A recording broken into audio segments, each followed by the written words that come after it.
Majina naitwa Dr. Hamisi Matalu, ni daktari bingwa wa tiba na upasuaji wa mfumo wa mkojo na mfumo wa uzazi kwa wanaume katika hospitali ya Rufaa ya Kanda Bugando. Maana halisi ya kitaalamu unaposema nguvu za kiume, maana yake ni ule uwezo wa mwanaume uume wake kusimama na kuweza kudumu kwa muda ili kushiriki tendo la ndoa. Hiyo ndo maana halisi ya nguvu za kiume. Najua kule mtaani wana maana zao nyingi sana nini maana ya nguvu za kiume. Hata yule mtu mwenye changamoto kwamba akishiriki dakika moja tu ameshafika kileleni, kule mtaani wanatafasiri kwamba ni nguvu za kiume, lakini kitaalamu ni tofauti. Kwa unaposema nguvu za kiume, maana yake halisi kitaalamu ni ule uwezo wa mwanaume kusimamisha uume wake na kuweza kudumu kwa muda. Sasa kudumu kwa muda gani? Hiyo tena ni mada nyingine ambayo tutakuja kueleza huko mbeleni, lakini maana halisi ya unaposema nguvu za kiume ndio hiyo. Okay, kwa zile maana zetu za kufikishwa kileleni, kufurahia tendo, ni maana nyingine, lakini kitaalamu tunatakiwa kustick na hiyo. Kitaalamu tunatakiwa kusema hivyo. Kitaalamu zimegawanyika katika makundi matatu naweza kusema. Ingawa maneno mengine ya Kiingereza kwa Kiswahili, lakini tutakuwa tunaeleweshana taratibu. Ya kwanza ni psychogenic. Yaani psychogenic maana yake saikolojia, kwamba mtu anaanza kupata mawazo ya hisia ya kushiriki tendo la ndoa, anajikuta ule uume umesimama na umedumu kwa muda. Kwa hiyo ni aina ya kundi la kwanza hiyo. Lakini kundi la pili kwa kitaalamu wanaita reflexogenic, na aina ya tatu kitaalamu wanaita ni nocturnal. Nocturnal maana yake wanaume wengi sana hapo waga wanasema, hata wakija hospitalini wanasema siku hizi asubuhi au usiku uume wangu hausimami. Kwa hiyo hiyo ni aina ya tatu. Kitaalamu hiyo ni hali ya kawaida kabisa, na inaonyesha kwamba wewe ni mzima, kwamba uume lazima asubuhi uamke au usiku unasimama na unadumu kwa muda. Kwa hiyo hizo ni aina tatu. Na hapa sasa hii ya kwamba asubuhi uume unasimama au usiku ukiwa umelala uume unasimama, hiyo ni kwa sababu ya mabadiliko mwilini. Unapokuwa umelala kuna homoni ambazo zinakaa kama zinaongezeka usiku, ndio maana inapelekea hivyo. Kwa hiyo hata wagonjwa wakija hospitali muda mwingine atakwambia, yani siku hizi hata asubuhi mambo uume wangu hausimami kabisa. Kwa sababu hiyo pia huwa ni kama indicator ya kwamba huyu mwanaume nguvu zake za kiume ziko sawa. Mtaani sasa tumeshafahamu maana ya nguvu za kiume na tumeona zimegawanyika katika pande tatu ambazo umezitaja. Na mtaani wanaenda mbali zaidi kuihusianisha au kuizungumza zaidi katika kama changamoto, kwamba mtu ana tatizo la nguvu za kiume. Tatizo hili katika wewe kama mtaalamu, na hususan ushahudumia wagonjwa tofauti au watu tofauti wanaokutana na vitu kama hivyo, tatizo ni kubwa kiasi gani? Kusema kweli sasa hivi tatizo linaongezeka, na hata tafiti mbalimbali ambazo zinafanyika zinaonyesha tatizo litazidi kuongezeka. Baadhi ya tafiti ambazo zimefanyika zinaonyesha kwamba duniani kote, kwa sehemu ambazo wameshafanya tafiti, tatizo ni kubwa, kwa sababu wanakadiria kwamba kwa sasa hivi liko karibia kuanzia asilimia karibu 19 mpaka 71 wastani. Na hapo ukiangalia kuna gap kubwa, kwa sababu umri uko tofauti. Ndio maana kuna gap kubwa kwamba kwa nini asilimia 19 mpaka 71, ni kwa sababu ya umri uko tofauti. Na kwa hiyo sasa ni kwa duniani kote, kwa watu ambao wamefanya tafiti inaonyesha hivyo. Tatizo liko kwa ukubwa wa asilimia 19 mpaka 71. Na kwa Afrika inakadiriwa kwamba ile tatizo lipo kwa asilimia wastani 35 mpaka 58. Kwetu hapa Tanzania sasa hatujafanya tafiti za kuweza kuja sasa na kusema kwenye jamii yetu kwamba ili tatizo liko kwa ukubwa gani, lakini wastani ndio iko hivyo. Kwa hiyo tatizo lipo kubwa, na ukiangalia tafiti zilizofanyika zinaonyesha kwamba ili tatizo litaenda linafanya nini, linaongezeka kulingana na maisha yetu ambayo tunaishi sasa hivi. Kwa hiyo nafikiri tunahitaji sasa kufanya tafiti kujua, kwa mfano kwa Tanzania au kwa jamii zetu, kwamba hili lina ukubwa kiasi gani. Lakini hizi ni tafiti ambazo zimefanyika huko duniani na zinaonyesha kwamba tatizo litazidi kuongezeka. Okay, sasa tumeona hizo asilimia na tunakiri kwamba nchi yetu bado hatujafanya hizo tafiti. Kwa sasa hivi tunaongelea takwimu za ujumla. Ndio. Okay, ukizitazama hizo takwimu unaona kama tatizo linatisha au ni kitu normal tu, tunatakiwa tuendelee na maisha ya kawaida?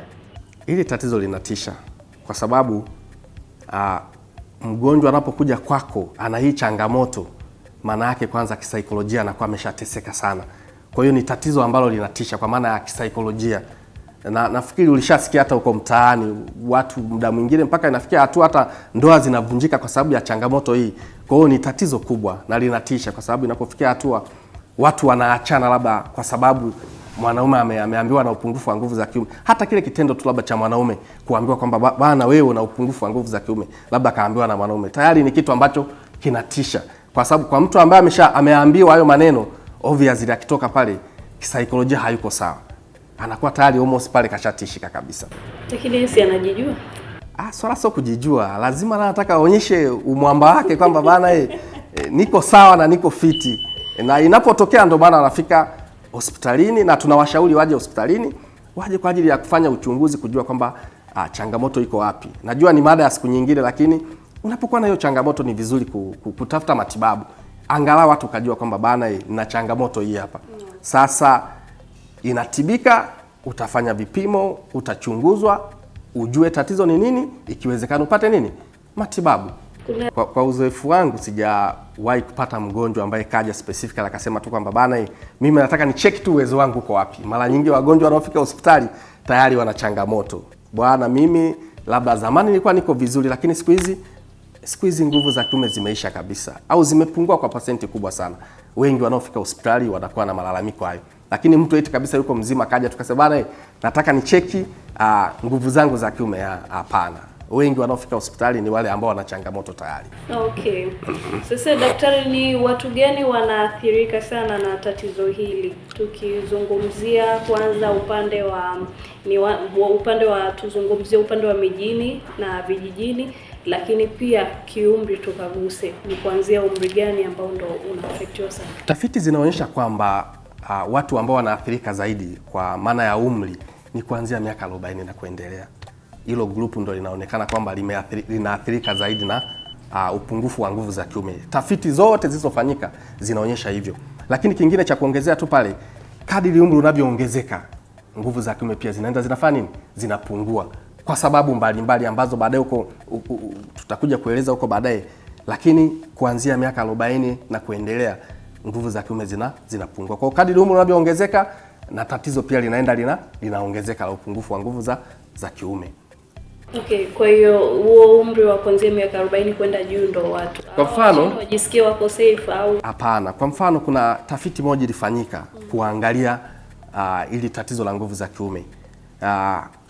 Waligawa katika makundi mawili, miaka 18 mpaka 40 na miaka 40 mpaka 70. Lakini ilionyesha kwamba tatizo kati ya umri wa miaka 18 mpaka miaka 40 lilikuwa liko chini kidogo kilinganisha na tatizo kuanzia miaka 40 mpaka 70. Kwa mfano inaonyesha kwamba miaka 18 mpaka 40 lilikuwa wastani 18% mpaka 35 huo umri. Kwa hiyo maana yake lilikuwa liko chini kidogo. Lakini kuanzia umri wa miaka 40 mpaka 70 tatizo lilikuwa ni 45% mpaka 70. Kwa hiyo ukiangalia pale kwa swala la umri, kwa hiyo tatizo linakuwa liko dogo kidogo umri chini ya miaka 40 ukilinganisha na umri kuanzia miaka 40 na kuendelea. Hizi zinaonyesha kwamba mjini na vijijini tatizo lipo kote, lakini zaidi lipo mjini. Kwa hiyo watu wa mjini ndo wanaathirika zaidi na tatizo la upungufu wa nguvu za kiume kuliko watu wa vijijini. Mjini inaonekana kuna harakati nyingi, stressi, magonjwa kama kisukari ndo yapo kwa wingi, magonjwa kama pressure yapo kwa wingi, magonjwa ya moyo, na hata harakati za maisha tu mjini watu wanakuwa na stress. Kwa hiyo hivi ni baadhi ya vitu. Vijijini pia kuna stress za maisha, hela ni ngumu kupata. Kweli hela ni pia hayo magonjwa uliowataja wapo. Au tafiti ndo zimeelekeza. Lakini tafiti zinaonyesha hivyo na kiuhalisia ndo iko hivyo, kwa sababu vijijini hata kama akiwa na stress ya hela, kwa mtazamo wangu naona uwezo kalinganisha na mtu ambaye yuko mjini. Unaweza kukuta mjini mtu anatakiwa asafiri kutoka kituo hiki kwenda kituo hiki, lazima pande haisi afu ana hela. Uwezo kalinganisha na vijijini. Vijijini kule mtu anaweza hata katembea tu, lakini mjini uwezo katembea. Lakini kwa kifupi tu ni kwamba tafiti zinaonyesha kwamba mjini tatizo ni kubwa zaidi ukilinganisha na vijijini. Kwa sababu baadhi ya tafiti zinaonyesha kwamba kwa vijijini kule ambako wamefanya utafiti, kuna tafiti moja ilifanyika inaonyesha kwamba 12% mpaka 18% ndio walionekana wameathirika na hii shida watu wa vijijini, lakini mjini, kwa hiyo tafiti iliyofanyika ilionekana tatizo ni 22% mpaka 36%. Kwa hiyo ukiangalia hapo na ukiangalia hata tafiti zingine zote zinaonyesha tatizo tuliko mjini zaidi ukilinganisha na vijijini. Sijaona popote ambapo katika tafiti zilizofanyika zinaonyesha kwamba tatizo ni kubwa zaidi kuliko tatizo ni kubwa mjini kuliko vijijini. Tafiti zote zinaonyesha tatizo ni kubwa mjini kuliko vijijini. Hili tatizo kwa uzoefu wangu kadri siku zinavyozidi kwenda naona linakuwa linaongezeka. Kwa sababu sina ile data kabisa kwamba labda la mwaka 2024 tumerekodi watu wangapi wenye upungufu wa wenye tatizo la nguvu za kiume. Ingawa hii pia ni changamoto kwetu. Kwa hiyo sasa inabidi tuanzishe nafikiri utaratibu mzuri wa kuweza kurekodi kwamba watu wenye walioripoti kwetu wenye upungufu wa nguvu za kiume walikuwa kiasi gani. Lakini ni tatizo ambalo sasa tunaliona mara kwa mara wagonjwa wakifika kwetu. Na tunahisi ni kwa sababu watu uelewa pia unaenda unaongezeka. Kwa hiyo saizi wanakuwa wanafika kwetu kwa ajili ya kutafuta matibabu. Lakini kingine hata jamii tu ni wafike hospitalini tuweze kufanya uchunguzi, kwa sababu tatizo kama ulivyosema, tatizo kama la tezi dume, dalili zake obvious mtu zitamsumbua, lazima tu atafika hospitalini. Muda mwingine issue kama ya nguvu za kiume watu wanaona aibu hata kwenda hospitali, na kuna wengine wanakuja haelezi ule kiuwazi kwa sababu anaona sasa daktari atanionaje. Lakini mimi ni tu jamii wafike hospitalini, tufanye uchunguzi tuweze kuona kwamba ni tatizo kisababishi ni kitu gani, then kama tunampa matibabu tumpe